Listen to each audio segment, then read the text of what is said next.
अस्सलाम वालेकुम दोस्त। 28 जून 1914 एक 19 साल का स्कूल में पढ़ने वाला लड़का फर्डिनांड को मार देता है और इसकी वजह से एक जंग छिड़ जाती है जो 4 साल तक जाती है और तकरीबन 2 करोड़ लोग जान की बाजी हार देते हैं। एक ऐसी जंग जिनमें कई कदीम सुल्तनत ज़वाल का बाइस बन जाती है। ये एक ऐसी जंग थी जो कई मुल्कों और बरादमों पर लड़ी जाती है और इस वार को हम आज वर्ल्ड वॉर 1 के नाम से जानते हैं। आप भी सोच रहे होंगे कि इतने छोटे से वजह से एक बड़ी जंग छिड़ गई, तो रियलिटी इतनी सादा नहीं, क्योंकि एक बड़ा जंग कई अहम वजूहात की बिना से लड़ी जाती है। वजूहात तो बहुत थी, मगर ये एक वाक़या ने स्पार्क का काम किया और छिड़ गई एक अजीम जंग। दोस्तों, आज की इस वीडियो में हम वर्ल्ड वॉर को समझने की कोशिश करेंगे।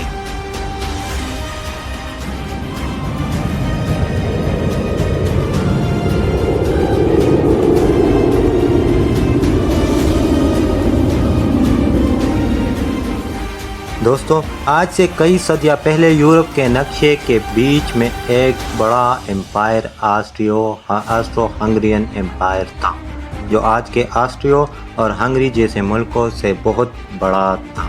जर्मनी का सुल्तनत भी आज की जर्मनी से बहुत बड़ा था। रूस में रूस का सुल्तनत, जबकि तुर्की में उस्मानिया सुल्तनत था, और इसके अलावा यूके और फ्रांस भी थे।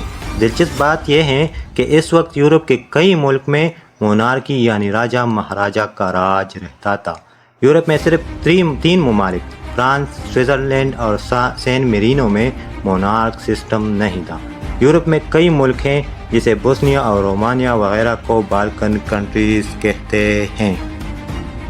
दोस्तों, अब चलते हैं साल 1878 में। इसी साल सुल्तनत उस्मानिया और रूस में एक जंग हुई थी। एक तरफ था सुल्तनत उस्मानिया और दूसरी तरफ थी रूस, मदद कर रही थी बाल्कन कंट्रीज़ की सुल्तनत उस्मानिया से अलग होने में। जंग के नतीजे में ट्रीटी ऑफ बर्लिन दस्तखत की गई। इस मुआहदे के ज़रिए ऑस्ट्रो हंगरियन एम्पायर को ये हक दिया गया कि बोस्निया और हेर्ज़ेगोविना का जो इलाका है, इनको ये एडमिनिस्टर तो कर सकते हैं, मगर ऑफिशियली ये सुल्तनत उस्मानिया का हिस्सा रहेगा। मगर दोस्तों, अक्टूबर 1906 में ऑस्ट्रो हंगरियन ने इन इलाकों को एनेक्स कर लिया। इसी ज़माने में बल्गेरिया भी उस्मानिया से सुल्तनत से जुदा हो गया, जबकि दूसरी तरफ हंगरियन एम्पायर ने उस्मानिया सुल्तनत से बोस्निया और हेर्ज़ेगोविना भी छीनने लग गया था। ये 2 मुल्क तकरीबन 400 साल तक उस्मानिया सुल्तनत के ज़ेर इंतज़ाम रहे, लेकिन जब ये सुल्तनत उस्मानिया से अलग हुए तो दूसरे सुल्तनत ने इसे कैप्चर कर लिया और बोस्निया के लोग इससे बहुत गुस्सा हुए और आज़ादी के ख्वाहिश करने लगे।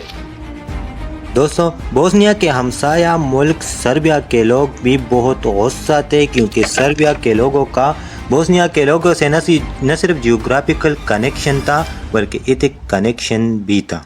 एक्चुअली ईस्टर्न यूरोप के जो ममालिक हैं, इनकी इतनी के शहर है स्लेव्स, और इन इलाकों में आबाद लोग महसूस करते हैं इस कनेक्शन को।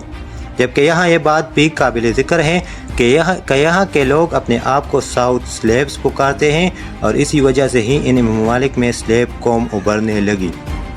जबकि इसी वजह से ही सर्बिया ने यह शिकायत की कि हंगरियन एम्पायर न सिर्फ बोस्निया को तबाही के दहाने पर लाई है, बल्कि हमारे स्लेव्स को भी हराब करने की कोशिश कर रही है। दोस्तों, यहाँ ये बात भी काबिल ज़िक्र है कि हंगरिया ने हमले से पहले रूस से ये बात की थी, क्योंकि रूस को बदले में एक और चीज़ चाहिए थी, और वो थी स्ट्रेट ऑफ बोस्फोरस, जो कि मलकियत थी उस्मानिया सुल्तनत। लेकिन रशिया में भी आबाद थे स्लेविक पीपल, और रशिया में बहुत से लोग प्रोटेस्ट करने लग गए थे कि हम ये कैसे कबूल कर सकते हैं कि हंगरिया हमारे स्लेविक पीपल जो कि आबाद थे बोस्निया में, इन पर जमा ले कब्जा। इसी वजह से रशिया रोज़ बरोज़ कमज़ोर होता गया और उनको माननी पड़ी अपने लोगों की बात। हंगरिया से मुआहदे और बातचीत के बावजूद अब रशिया ने सपोर्ट करना शुरू कर दिया था बोस्निया को। दोस्तों, अब बात यहाँ रुकी नहीं, बल्कि अब साल था 1909 का, और हंगरिया ने जर्मनी से कहा कि अगर हम सर्बिया पर कब्ज़ा कर लें और रशिया हमला करे तो क्या तुम हमारी सपोर्ट करोगे। और दिलचस्प बात यह है कि जर्मनी ने हामी भर ली हंगरिया को सपोर्ट करने के लिए, जबकि दूसरी तरफ रशिया ने फ्रांस से मदद तलब की कि हंगरिया ने पहले बोस्निया पर कब्ज़ा करना चाहा और अब जर्मनी से मिलकर सर्बिया पर कब्ज़ा जमाना चाहता है, तो हम भी रचाते हैं खेल और होते हैं मुत्तहिद। मगर फ्रांस ने इनकार कर दिया। रूस बैठ गया खामोश और उन्होंने कबूल किया बोस्निया का एनेक्सेशन। दोस्तों, इसी दौरान तो वर्ल्ड वार 1 का खदशा थम गया, मगर अब आता है द एसेसिनेशन ऑफ फर्डिनांड। असल में बात ये थी कि बोस्निया अपनी आज़ादी का ख्वाहिशमंद था और इसलिए शुरू हुई थी एक तहरीक जिसका नाम था यंग बोस्निया। दोस्तों, यंग बोस्निया एक स्टूडेंट का ग्रुप था और सर्बियन उनकी हिमायत कर रहे थे और उनका पर्पस था बनाना एक आज़ाद मुल्क और सर्बिया के साथ यूनाइट होना भी, और ये चाहते थे कि हम एक मुत्तहिद साउथ स्लेविक बनाएं। साउथ स्लेविक बाद में बन गई थी दोस्तों, और अब टूट भी गई है।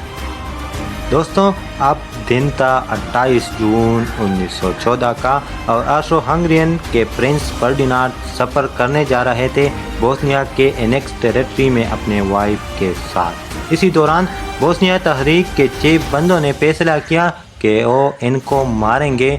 कल सुबह को बोस्निया तहरीक का एक बंदा फर्डिनांड की गाड़ी के करीब बम फेंक देता है, मगर खुशकिस्मती से वो बच जाता है। दोस्तों, हमले से बच जाने के बाद फर्डिनांड फैसला करता है कि वो अस्पताल जाएंगे जख्मियों से मिलने, मगर रास्ते में जाते जाते वो गलत टर्न ले लेते हैं और वो जगह थी बोस्निया की तहरीककारों की। और इसी दौरान 19 साल तालिब इल्म गेवरिलो प्रिंसिप गोली चलाता है और मार देता है ऑस्ट्रो हंगरियन एम्पायर के प्रिंस फर्डिनांड को। दोस्तों, प्रिंसिप को तो गिरफ्तार कर दिया जाता है, मगर इस वक्त इसकी एज 20 सालों में सिर्फ 2 महीने कम थी, इसलिए कानून के मुताबिक फांसी नहीं दी जाती और 20 साल कैद की सज़ा सुनाई जाती है। दोस्तों, फर्डिनांड के मौत का सुनकर ऑस्ट्रो हंगरियन के महाराजा आता है गुस्से में और छेड़ देता है एक जंग सर्बिया के साथ। इसी दौरान रशिया खड़ा होता है सर्बिया के साथ और जर्मनी ऑस्ट्रो हंगरियन के साथ। दोस्तों, जंग के वक्त फ्रांस भी किसी से पीछे न रहा और मदद को आन पहुंचा सर्बिया और रशिया के। अब इटली भी सर्बिया के साथ अलायंस में था, मगर इटली पीछे हट गया अपनी एग्रीमेंट से। दोस्तों, अब ये मामला और गंभीर और इंटरेस्टिंग बनने जा रही थी, क्योंकि उस्मानिया सुल्तनत मुखालिफ थी रूस के और उस्मानिया सुल्तनत भी कूद जाता है जंग में ऑस्ट्रो हंगरियन एम्पायर को सपोर्ट करने के लिए, और यूके आता है रशिया को सपोर्ट करने के लिए, और ये सारी कंट्रियां एक दूसरे के साथ जंग पर उतर जाती हैं और छिड़ जाता है वर्ल्ड वार 1 के बाद में अमेरिका और जापान भी कूद जाता है रशिया को करने के लिए।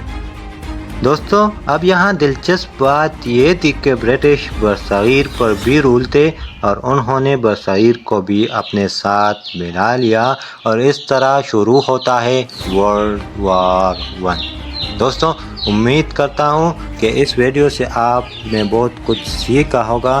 दुआओं में याद रखिएगा और मिलते हैं अगले वीडियो में। तब तक के लिए अल्लाह हाफिज़।